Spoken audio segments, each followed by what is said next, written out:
एगो उदाहरण ठेठ में दे देता नहीं। हम बिरहा गाइला, रउआ लोग बड़ा प्यार करीला, बोल देते हम बिरहा गाइला, रउआ लोग प्यार करेला, रउआ लोग 100 200 500 1000 रुपया देहिला। हम बिरहा बंद कर चाहब का? हाँ या ना में बोलिए ना, नहीं चाहेंगे ना। जे के जातिवाद से फायदा वो चाहिए का कि जातिवाद खत्म हो जाए। पहले उदाहरण मेरा, अब बात समझ में आई कि मेरे कहने का मतलब क्या था।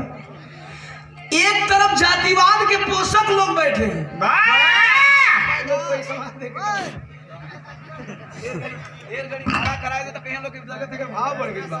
पैसों लेके खड़ा है ना, खड़ा करा के इंतजार करा 100 रुपया भैया देके गए ना।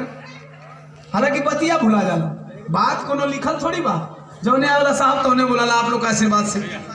100 रुपया के करवा सतेंद्र लल्लन, अच्छा बागी जी के सुपुत्र ये भाई के द्वारा 100 रुपया और 100 रुपया महेंद्र भैया सफाई करने। अच्छा आदरणीय हमारे गार्जियन लल्लन बागी जी के बहनोई साहब, आपके द्वारा 500 रुपया से सम्मान किया गया। जोरदार तालियों स्वागत।